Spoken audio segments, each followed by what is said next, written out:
Islam, Shalom, Assalamu alaikum, Osio, Hola, Aloha, Bonjour, Moors all over the globe, all around the world. Thank you for joining me. This is your brother Tarik Bey, Indigenous American Moor, coming to you live and in full effect.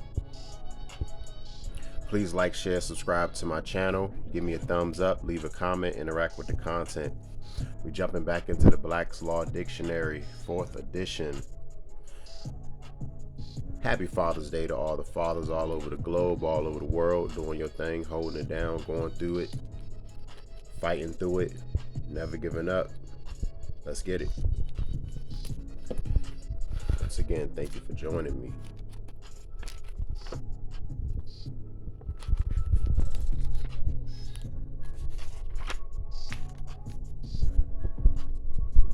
All right, we're going to start at Court of Equity. I hope it's legible. I hope it's not blurry. Leave a comment. Let me know if it shows up blurry during the upload. You can screenshot it, this page, so you can read the literature, pause it, whatever you need to do. Court of Equity. A court which has the jurisdiction of equity, which administers justice and decides controversies in accordance with the rules, principles, and precedents of equity, in which follows the form of procedures of chancery, and distinguished from a court having the jurisdiction, rules, principles, and practices of the common law. It's very important.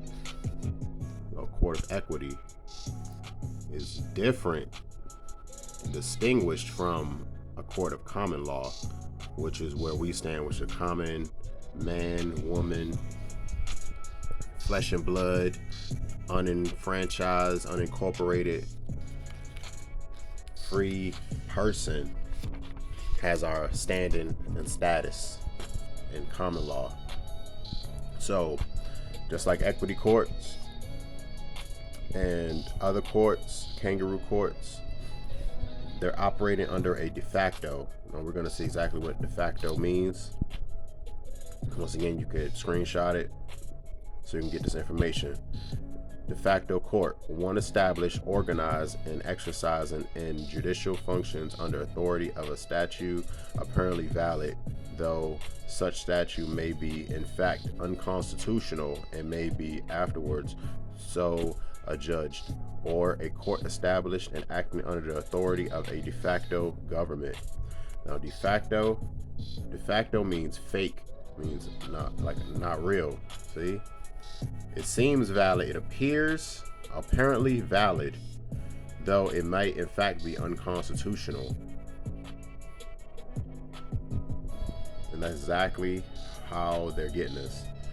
They're forcing us to operate under these de facto conditions, dealing with the straw man, which is the all capital letters name that appears on the birth certificate, the social security, in all capital letters. It is a corporation. It is not you, the flesh and blood human being. It's all de facto. It's all fake. It appears to be valid and real, but it's not. It's de facto. So you have to remember that. Distinguished from common law. All right, so we're going to start. Actually, going to start on this page before we go over these. But I want to start here at common law. Exactly what is common law? As distinguished from the Roman law and modern civil law, and the Canaan law and other systems, the common law is that body of law in juristic theory that, which was originated, developed, and formulated and is administered in England and has obtained among most of the states and peoples of Anglo-Saxon stock. All right, gotta remember that. As distinguished from law created by the enactment of legislature, the common law comprises the body of those principles and rules, actions related to the government and security of persons and property, which derives their authority solely from the usage and customs of immemorial antiquity, or from the judgments and decrees the courts recognizing, affirming, and enforcing such usage and customs, and in this sense, particularly the ancient written law of England. See, so we're operating in common law. This is like, it's often unwritten and it's ancient. When you think of England, don't think like it's all Europeans, because the Eurasian, the part of the Eurasian continent known as Europe was named after a Moorish empress named Europa, the Empress Europa, and you can look that up. It's verifiable. So the first English truly are the Moors, of course, because all nobility and all status comes from us, the original people. So all this stuff is ours, common law. You have to remember. Now let's keep moving. I don't want to make this one too long. Common law jurisdiction. Check it out.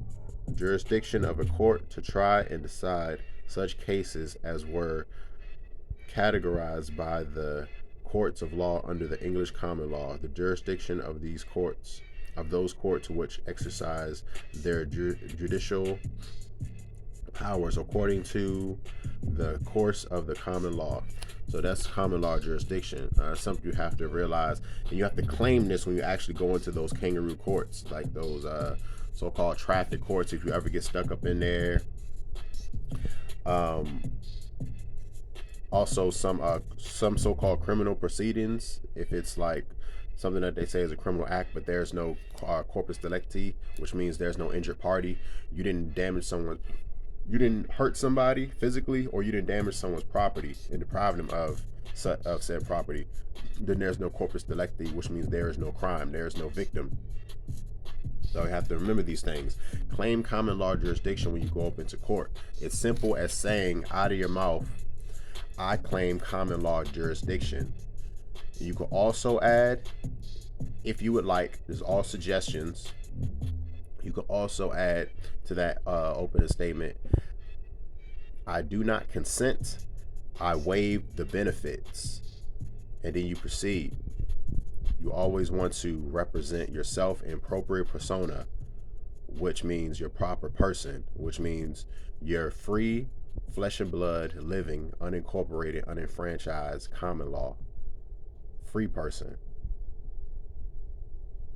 And if you want to get a little bit more funky with it, you could even say free white person, and knowing that has nothing to do with your pigmentation of your skin. It's all legal status here. And let's continue. A common law lien. Exactly, the common law lien. Liens are very important and powerful. And we have to utilize these things to get these people off of our back when it comes to this like paper genocide and paper harassment. People sending you so-called bills and claims and debts and stuff of that nature. All right, so let's get into it. One known to or granted by the common law as distinguished from statutory, equitable, and maritime liens. Also one acting by implication of law or distinguished from one created by the agreement of the parties. All right, the common law lien is. So pretty much a lien is when you go to collect a debt, you can place a lien. If somebody is using your appellation or your name, if somebody's using anything that belongs to you that you have claimed, number on a driver's license, social security number, if that appears on any type of court documents, your all capital straw man's name, if you have claimed that by filing your UCC1 financial statement, if you claim that, you can claim your all capital letters straw man name as yours, and you're just operating through it, and you're owning it, and your birth certificate, your social security, your if you have a state issued driver's license, you can put all that stuff in your UCC1 financial statement and then put a common law lien on it. So if any of those numbers or names, appellations appear in any kind of court document or form, your lien will take precedence and be the primary lien, which means those people have to pay you for even using that. They'll have to pay you for whatever kind of penalties you place underneath using those instruments, names, numbers, etc. They have to pay you first. Very important. You gotta look into liens. Common law marriage. A lot of people have been thinking about this because it has been uncovered in these recent like years or months that the marriage for men in the U.S. Corporation is a really big scam. It's very, very unadvantageous when it comes for us men doing this this contract, one-sided contract. All right, so let's go into common law marriage. How, this is very, very common.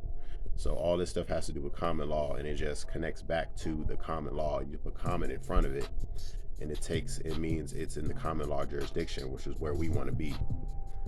Easy to understand, easy to overstand, easy to understand. The common law, that's how it should be. Not all this legalese stuff that these attorneys, magistrates, jurors all try to use to confuse us with the wordplay, the word magic right here, fam. All right, common law marriage. One not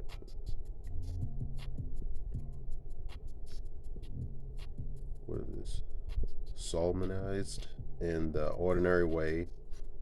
Oh, solemnized by the ordinary way, but created by an agreement to marry, followed by cohabitation, a consummated agreement to marry between persons legally capable of making marriage contract. Proverba de presenti, followed by cohabitation. See, this is last Proverba de presenti. That's just Latin, when you start speaking the old school Latin, because a lot of this stuff has to do with history and stuff like that. But it's pretty much just saying two people can use a common law marriage. They don't have to get the state involved, the government involved. It's between a man and woman and the Most High Creator of the universe. You just make a covenant. You make a promise to yourselves. You can draw up this contract yourselves and have it through common law. Make this promise, and then you consummate the marriage, and then you cohabitate.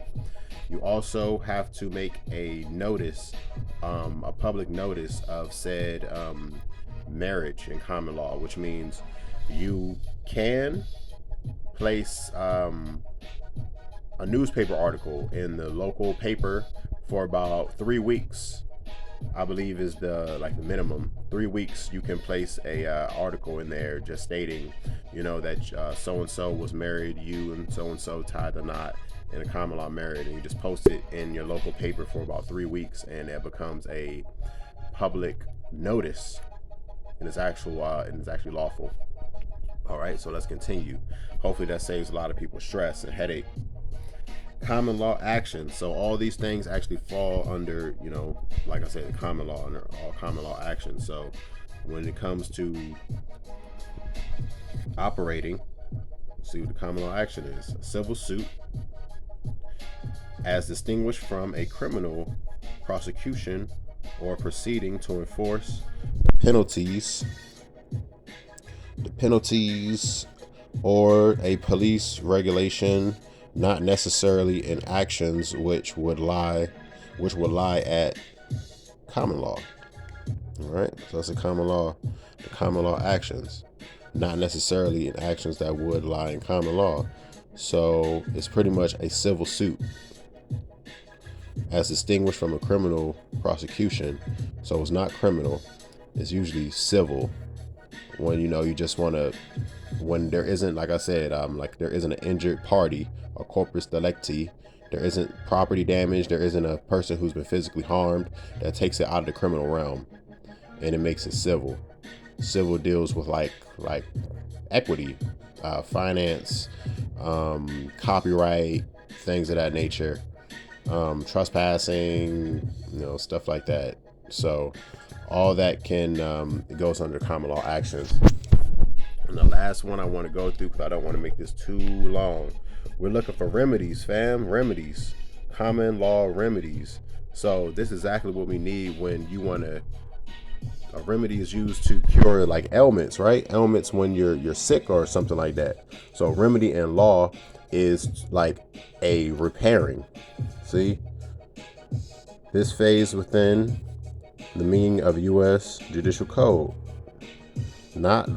was not limited to remedies in the common law courts by embracing all methods of enforcing rights and redressing injuries known to the common or statutory law. See, it redresses an injury. So if you take some kind of loss, what I mean by like a loss or something, say you have a court proceeding and you're fighting this case that's completely unfounded, and you're standing 10 toes down on your square. You don't have an attorney, you don't have any kind of legal counsel. You're just handling it all yourself because you know the case is complete BS. So you take a day off of work, so you lose finance because you have to go to these proceedings, and you represent yourself properly, in proper persona, and you fight your case and you win it. And because they'll tell you, okay, you won, you're free to go, case dismissed, but you forget to ask for a remedy. You lost a day of wages. You had to spend time there. You had to use fuel to get there in some kind of way, maybe taxi, Uber. So you are entitled to some kind of remedy when it comes to common law, because they wasted your time, they wasted your resources. There was a potential threat that was hanging over your head if you was found guilty. So you're entitled to remedy. Remedies could be the return of, say, a property that might have been taken. It could be legal fees that are now completely taken care of because you don't have to take care of them. It could be some kind of redress for the lost wages that you ensued for fighting these proceedings. If it only took one day, hey, it could have took multiple work days you had to miss in order to fight these cases, file paperwork, pay fees and court costs and stuff to file paperwork with clerks and things of that nature. So we're entitled to remedies. So this is what we're looking for. Remedies, fam, all in the common law. This is where we get our standing. We have to have the correct and proper standing. 10 toes down, all Moors. Peace, love to all the Muslims all over the globe. This is the end of the video. Like, share, subscribe. This is your brother Tarik Bey, Indigenous American Moor. Thank you once again. Peace. Shalom. Islam.